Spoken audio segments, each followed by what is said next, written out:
ak sa invité nga déroulé. si gannaaw ba ma nuyee doyen Ramata nuyu ki nga xamante ne mooy Fofana damay ñëw rek daal di nuyu sama invité Mohamed Moustapha Lo ma fàttali ni yow yaay secrétaire général chargé de l'offshore pétrole et gaz. sama laaj bu njëkk mooy on voit souvent que les gens de mer bëri na lu ñuy ñaxtu ne li nga xam ne mooy secteur de la pêche da leen fàtte lan moo waral loolu. Bon, merci Mélanie. Donc permettez-moi d'abord ma nuyu leen d'abord yéen ñi nga xam ne la partager le plateau bi di leen remercier ci invitation bi mais également di nuyu structure bi nga xam ne foofu laa jógee muy le syndicat national des gens de mer. À sa tête le secrétaire général Cheikh Tidiane Ndiaye. di nuyu particulièrement aussi le secrétariat offshore bi nga xam ne maa ko jiite et que sama adjoint direct muy monsieur Maïssa Mbaye ñëwoon na fi moo fi ñëwoon ci émission bële boobu j'étais hors du pays. Voilà donc effectivement bëri na ay problèmes yu nga xamante ne nii dañ koy jànkontrer dans le secteur maritime et que ça ne date pas d'aujourd'hui. Problème bi li tax mu gën a di def effet tout le temps c'est parce que dafa yàgg ay ministre di fi jaar ñoo xamante ne nii c'est par poste politique lañ leen fa tegee xamuñu les réalités du secteur maritime ñu ñuy diriger bu ñu ñëwee ak remaniement yi ni mu doon demee duñu comprendre les dossiers balaa ngay déjà comprendre ak tamit peut-être les attentes du président ci affaire politique ñu jëlee la fa andi fa keneen. Donc ce qui avait paralysé le secteur maritime sénégalais. Rien ne marchait ñi nga xam ne nag ñoo les acteurs nekk dans le secteur xam loolu au lieu surtout les autorités compétentes ñenn ñi ñu def seen warugar mu am ñu tënk seen bopp ci ay obligations de faire des résultats pour le bien-être des gens de mer. Malheureusement ça a laissé à désirer. ñeneen ñi nga xamante ne nag aussi ñu ngi ci yeneen couches yi di profiter de cette situation di surexploiter les gens de mer mu nekkoon situation yu métti yu ñu jànkonteel pendant des années. D'accord. Quand vous dites que rien ne marche, c'est par rapport conditions de difficulté yi ngeen di nekkee maanaam condition de travail yi ngeen nekkee wala par rapport ak gestion bi nga xamante ne agence bi nga xamante ne mooy agence nationale des affaires maritimes nga xamante ne moom moo affilié moo leen di gérer moom la amee moom lay doxalee. waaw su ma nee rien ne marche. Parfois boo ko waxee dinañ ne loolu rëy na trop rien ne marche way au moins il y a des choses qui se font d'accord mais par rapport à ce qui doit se faire ak par rapport ak jafe-jafe yi nga xamante ne les gens de mer ñu ngi koy jànkontele par rapport ak aux autorités par rapport d'autres organes yu nekk dans le secteur. jafe-jafe yi lu si mel ni lan ngeen di jànkontele dama siy ñëw. Donc loolu noonu soo ko nattee. ak ñoom li ñuy def par rapport ak attentes yi tu te dis que dara y a rien qui est fait là dara amu ci jafe-jafe yi bokk na ci. Conditions d'emploi, c'est-à-dire l'emploi des gens de mer sénégalais, leur embarquement, le chômage est extraordinaire dans le secteur maritime. Te mu nekkoon lu très facile à remédier. Le chômage est extraordinaire, un. De deux, les supports de rémunération yi nga xam ne dañ koy utiliser dans le secteur, c'est-à-dire références yi ñuy utiliser di fay ñi nga xam ne ñooy les gens de mer yi dem coow li nag li ko gën a réel mooy ñiy dem offshore. ñi nga xam ne ñooy dem dans waa GTA wala Sangomar ñu leen di embarquer sur les unités fixes ou flottantes yu fa nekk sur les navires et cetera te rémunération bi par rapport aux réalités de l'offshore. Donc offshore quoi par rapport à ce qui nous écoute. Offshore donc offshore mot anglais la quoi bu ma ko xaajee ci digg bi dafa constitué wu de off et de shore. Shore mooy le littoral le rivage à terre ou bien à terre.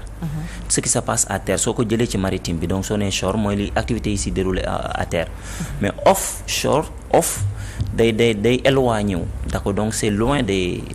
côtes au large de c'est-à-dire off the shore of Dakar soo ko waxee par exemple mooy au large de Dakar loin des côtes dakaroise de la côte dakaroise du moins donc loolu mooy offshore donc offshore dafa am ñaar dafa am offshore normal ak offshore oil and gas. Offshore oil and gas moo tax ñuy wax mooy offshore bi nga xamante ne par exemple su amee ay travaux yu ñuy exercer à par exemple quelques milles nautiques du port autonome de Dakar qui n'a rien à voir avec le pétrole et le gaz, loolu offshore la parce que ce n'est pas à terre. Vous voyez maintenant l'exploitation du pétrole et du gaz en mer loolu nag aussi mooy offshore oil and gas. Donc nag foofu on a des unités spéciales, am na des FPSO, des drill ships, des forages, des rigs plateformes, am na des barges, am na des remorqueurs, des supply, des crew boats. Il y a beaucoup de navires yoo xam ne dañuy intervenir sur ces sites là dans l'offshore mu nekk un univers parce que fu ñu ne on a 800 emplois. Excusez-moi, on a 800 métiers ou bien plus de pratiquement 700 métiers, bon, dem vers les 800, ñu wax loolu benn secteur kon loolu secteur bu rëy la et que suñu toogee Sénégal ñu am loolu secteur bu mel noonu ñuy jooy emploi des jeunes, man je me dis que y a problème ci ñi nga xam ne tey ñoom la ñu dénk loolu mooy les gouvernants, les autorités compétentes. Donc yooyu nekk na problème yi conditions d'embarquement et de débarquement des marins licenciement yi ci am bokkul ak nag licenciement yi ñuy dégg ci biti ñu naan dañoo dàq nit ki parce que dañu ñëw fekk fa ay emploi fictif ak yu ni mel donc c'est différent de ça. Lii dafa am dans le secteur lu ñu tuddee ay bureaux de recrutement et de placement des gens de mer. Donc bureau yooyu dañuy ANAM, l'agence nationale des affaires maritimes, daf leen a jox des agréments. L'agence nationale des affaires maritimes agence la bu nga xamante ne dafa bon comme agence yëpp nu ñuy fonctionner dafa am autonomie dans la gestion de ses activités quotidiennes. Beneen bi dañ ko investir de mission de service public. Donc moom lépp luy politique de l'État en matière de la marine marchande ñoom ñoo ko gérer. C'est de leur ressort. L'administration des navires, l'administration des gens de mer, l'application et la mise en place de lois et règlements dans le secteur ñoom ñoo koy gérer, la conception, la mise en œuvre de programmes projets ñoom ñooy gérer yooyu ay programmes convention collective yooyu dinañ ci ñëw loolu yëpp ñoom la c'est de leur ressort état seen loxo la ko teg ñooñu nag wax dëgg yàlla bokk nañ ci li ñu sonal ANAM boobu xam nga wax ko du neex mais c'est la triste réalité ANAM moo ñu sonal ak le contenu local dinaa ñëw ci contenu local léegi mais su ma njëkkee jël ANAM tey yow yaay autorité bi nga xamante ne nii tu es chargé de mettre en place la politique de l'État en matière de la marine marchande de faire respecter les dispositions du code de la marine marchande xam nga dañuy wax le code du travail mais ñun on a le code de la marine marchande on a la convention du travail maritime yooyu noonu mooy régir nos activités pour que vraiment du am ay jalgati ci ni ñuy employer ni ñuy embarquer les marins au Sénégal. Conditions de rémunération yu conditions de travail yi la sécurité que tout ça soit respecté donc dañuy tënku ci convention yooyu noonu vous voyez donc ANAM mooy ki nga xamante ne ni tey moo assuré wu la bonne exécution de ces lois et règlements en vigueur malheureusement ñooñu sonal parce que pratique yi nga xam ne les bureaux de placement dañ ko fi def ñi nga xam ne ñoom ñooy am le statut d'employeur parce que dinañ ci ñëwaat tuuti le code du travail dafa ne bu fekkente ne à son article 3 bureau de placement bu nga xamante ne répondront aux critères d'acquisition d'agrément de l'ANAM tu as le statut d'employeur loolu nag la waa direction du travail doon critiquer dinañ ñëw ci ñoom ak la convention collective problème yu ñu ci andilaat ba tax na boobu ba léegi aussi on a de grands problèmes ci ni ñuy fayee les gens de mer sénégalais léegi ANAM boobu moom mi nga xam ne moo ñu waroon jàppale les gens de mer parce que man je suis syndicaliste mais aussi je suis marin je suis capitaine de navire damay dem du ma jógee fii sama temps de congé jeex damay dem liggéey ji gis nga man déjà liggéeyuma au Sénégal te tey on a du pétrole et du gaz on a la zone ZTA on a Sangomar ya des navires yi may liggéeyal ci biti am na fi à gogo jëluñu Sénégal jëluñu ñun ñu liggéey alors que ñun bu ñu sañoon ñun ñooy ñëw liggéey suñu réew malheureusement gis nga déjà léegi yi ngi commencé comprendre le problème boo suivre un peu le curseur man Nigéria pour le moment laay liggéey foofu la suñu ba tey un projet donc dans la sous-région quoi ak tant d'autres Sénégalais yoo xam ne compétents am des qualifications yu leen permettre ñu mën a liggéey dans l'offshore le pétrole et le gaz au Sénégal que ça soit sur les plateformes que ça soit FPSO yi que ça soit sur navires yi les unités fixes les unités flottantes yi navires yi et cetera ñu nekk ci biti jëluñu leen ndaxte. mais xanaa da ngeen sollicité wut wala dafoo leen demande. léegi du problème sollicitation mbir mi du problème mooy li ma la wax benn ANAM suñu problème la deuxièmement le local content tey ANAM war na veiller ci agrément yi nga xam ne da koy dispenser les bureaux de placement et de recrutement des marins ci ñoom est-ce que maté nañ critères yi nga xamante ne moom la convention du travail maritime édicté pour que ñu ne bureau de placement bi kii yelloo na nekk bureau de placement respecté na les critères yi nga xam ne convention du travail maritime émettre na ko gis nañ loolu ci moom pour mën ko jox ay agrément malheureusement loolu ça fait défaut et que ANAM ñun on se dit que il est complice quoi de vraiment ce qui se passe noonu lañ ko mën a waxee parce que gis nañ ay bureau de placement yoo xam ne déjà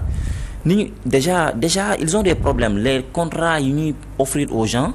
de mer ne sont pas conformes à la législation nationale au code de la marine marchande ndax code de la marine marchande dafa ne ñetti contrat moom ci secteur bi CDD CDI ak contrat au voyage mooy tey am nga ay machine bateau nga bëgg ma jëlal la ko yóbbul la ko benn dëkk su ma la ko fa yóbbulee ñu signé contrat mooy au voyage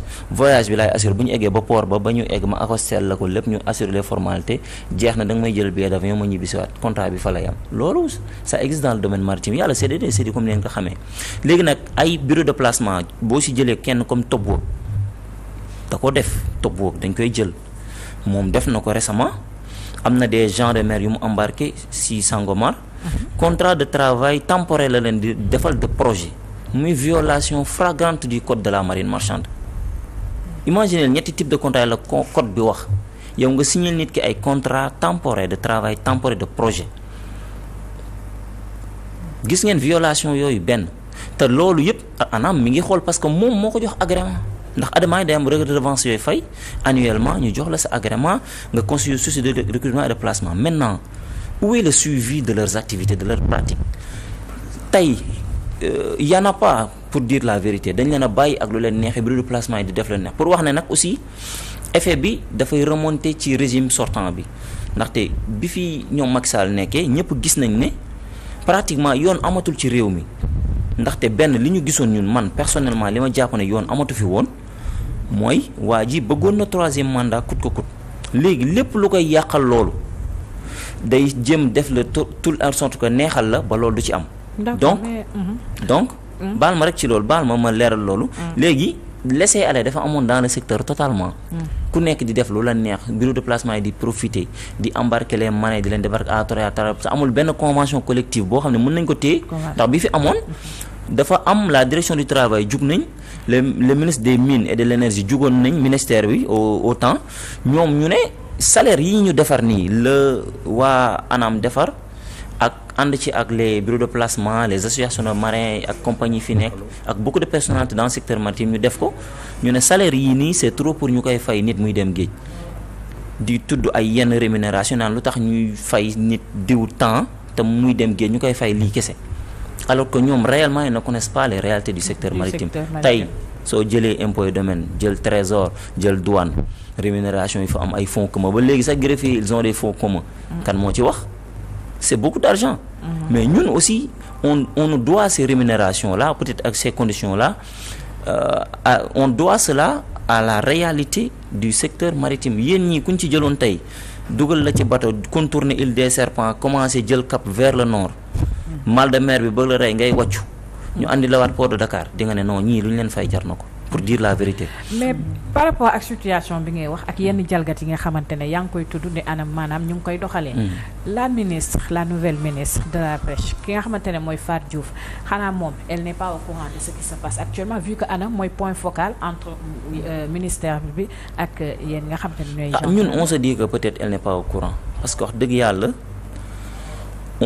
On l'a suivi la ministre, on voit ses sorties, mais pratiquement, bon, elle parle plus de pêche que de la navigation maritime d'une manière générale, ou de l'économie maritime d'une manière générale, parce que le secteur maritime, qu'est-ce que c'est? Je me dis, ñi nga xam ne les législateurs yi jiitu joxe la nomenclature ministre des pêches et ci secteur maritime bi man d'accord ma ci parce que pêche benn branche la ci navigation ci 3 yi. pêche la commerce plaisance ak nouvelle donne bi ñu am ren actuellement au Sénégal muy l'offshore kon pourquoi ñuy wax ministère des pêches génne yeneen branches yi déggatoo ko ne la et autre chose wax ay infrastructures maritimes et portuaires. Maintenant les marins sont tellement frustrés par rapport à cette nomenclature parce qu'ils ne se sentent pas kon y a un problème. Donc la dame on voit qu'elle parle plus de pêche que de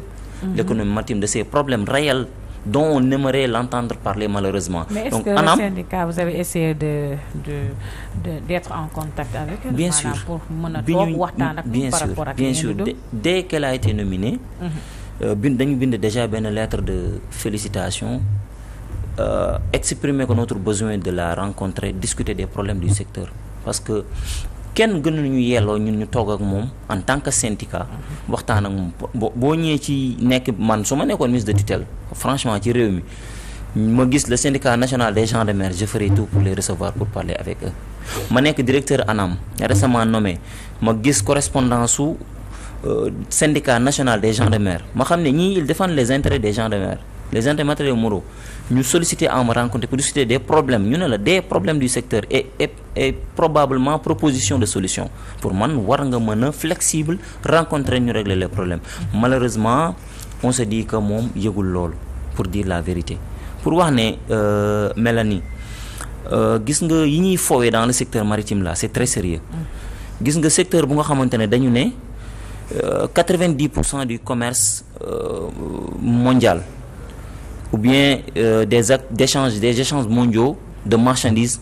s'effectuent par voie maritime. 90% mu nekk un secteur clé ñëpp sax dañ naan le port autonome de Dakar c'est le poumon du Sénégal parce que li muy recouvrement yi fa état di mën a amee annuellement à hauteur de ay milliards mu koy permettre muy gérer ses dépenses publiques kon secteur bu mel noonu da nga ko war a respecter. Problème bi ñu am mooy tey man